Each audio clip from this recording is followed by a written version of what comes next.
Indian voter के पास right to elect है, वैसे ही राइट टू रिकॉल भी होना चाहिए। अगर देश का मतदाता अपने नेताओं को हायर कर सकता है तो वो नेताओं को फायर करने की शक्ति भी उसे मिलनी चाहिए। Sir, right to recall is a mechanism that empowers the voters to de-elect a neta representative before the tenure ends if he fails to discharge his और हर ड्यूटी। अधूरे वादे और जवाबदेही की जंग। झारखंड में नगर निकाय चुनाव के बीच संसद में गूंजी राइट टू रिकॉल की मांग। जी आपको बता दें कि संसद में सांसद राघव चड्ढा ने एक मांग की और वो मांग है राइट टू रिकॉल की मांग।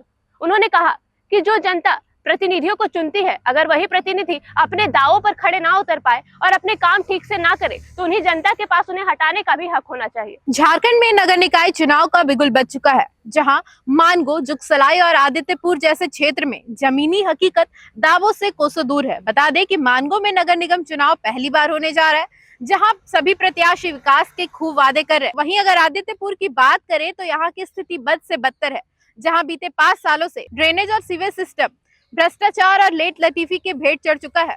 आदित्यपुर की जनता का ये आरोप है कि पाइपलाइन तो बिछा दिए गए हैं, लेकिन पानी की टंकी पिछले 5 साल से बिरबल की खिचड़ी की तरह बस बनता ही जा रहा है। कपाली नगर परिषद की भी हालात कुछ ऐसे ही है और सबसे बड़ी विडंबना ये है, इस बार भी अधिकांश प्रत्याशी वही है, पुराने चेहरे, जिन्होंने पहले वादा किया था लेकिन अपने वादे पर खड़े नहीं उतर पाए थे। अब बड़ा सवाल ये है कि लोग उन पर दोबारा भरोसा कैसे करें। संसद में गूंजा राइट टू रिकॉल की मांग, हायर किया तो फायर भी करेंगे। जी आपको बताएं कि बजट सत्र के दौरान राज्यसभा में आम आदमी पार्टी के सांसद राघव चड्ढा ने एक ऐसी मांग रखी है जो झारखंड के इन बदहाल निकायों की समस्या का समाधान नजर आती है। बता दें कि उन्होंने ये मांग रखी है कि भारतीय मतदाताओं को राइट टू रिकॉल यानी वापस बुलाने का अधिकार मिलना चाहिए। उन्होंने तर्क किया, अगर मतदाताओं के पास जनप्रतिनिधि चुनने का अधिकार है तो सही काम ना करने की स्थिति में उन्हें हटाने का भी अधिकार उनके पास ही होना चाहिए। साथ ही उन्होंने कहा कि ऐसा कोई भी पेशा नहीं है जहां 5 साल तक खराब काम करे और उसके परिणाम आपको भुगतना ना पड़े, तो फिर राजनीति में ऐसा क्यों। साथ ही उन्होंने अमेरिका और स्विट्जरलैंड जैसे देशों का उदाहरण दिया, कहा कि अगर हम राष्ट्रपति और जज को हटा सकते हैं तो फिर एक असफल विधायक और सांसद को क्यों नहीं।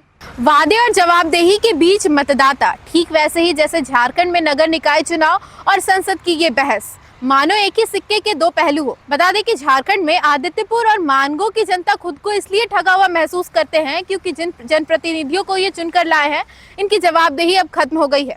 तो ऐसे में अगर जनता के पास राइट टू रिकॉल का ऑप्शन रहता है तो इस तरह की जनप्रतिनिधि को वो हटा सकते हैं जो अपने वादों को बिरबल की खिचड़ी बनाकर छोड़ देते हैं। जब तक मतदाताओं के पास चुनाव के बीच राइट टू रिकॉल का ऑप्शन नहीं होगा, तब तक ऐसे ही भ्रष्टाचार और अधूरे प्रोजेक्ट्स ऐसे ही हर 5 साल में दोहराए जाते रहेंगे। भले ही राघव चड्ढा की ये मांग भविष्य के लिए हो, लेकिन अगर ये मांग पूरी हो जाती है तो कहीं ना कहीं झारखंड में नगर निकाय चुनाव के बीच जनता को एक अलग ही ताकत मिलेगी। अब आपको क्या लगता है कि ये राइट टू रिकॉल वाला मांग पूरा होना चाहिए या नहीं, हमें कमेंट में जरूर बताएं। और ऐसी अपडेट्स के लिए हमारे साथ जुड़े रहे और देखते रहे न्यूज़ 26 झारखंड। धन्यवाद।